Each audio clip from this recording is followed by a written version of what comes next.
जैसे कुछ लोगों का मानना है दूध नहीं पीना चाहिए क्योंकि उसके बछड़े का हिस्सा है। अपनी बुद्धि के द्वारा ऐसे बहुत से लोग हैं, हम उनका निषेध नहीं करते, लेकिन उनको बताना चाहते हैं कि हमारी ऋषि परंपरा ही रही है कि गौ और गौ के दुग्ध घृत से यज्ञ आदि करना और अपने पालन पोषण के लिए गौ दुग्ध प्रयोग करना। यहां तक तुम भगवान तो नहीं हो, तुम्हारी बुद्धि में जो बात आई, हमारे भगवान श्री कृष्ण गौ में चराने गए, गौ में दुही जाती थी, गौ दधी, गौ मक्खन, गौ घृत, ये बाढ़ थी हमारे ब्रज में।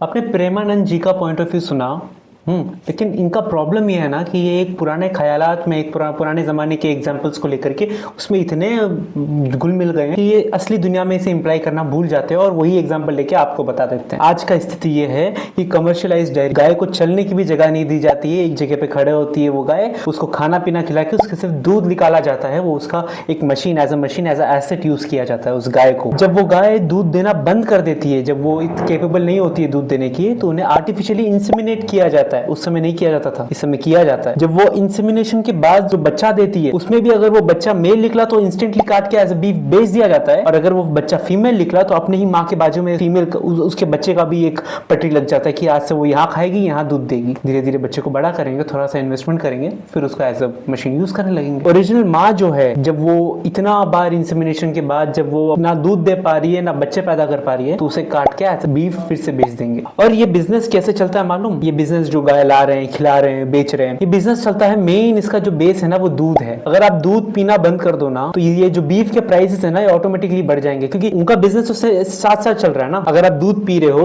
उनका दूध का कहानी तो चल ही रहा है। एडिशनली जब जो एसेट वो रखे था वो काम कर नहीं रहा तो उसे बीफ बना के बेच देते हैं, वो भी उधर से भी पैसा कमा रहे हैं। तो जब आप दूध पीना बंद कर दोगे तो ये जो बीफ है इसका प्राइस भी बढ़ जाएगा। Time you drink milk, the cow is paying the price in the currency of pen.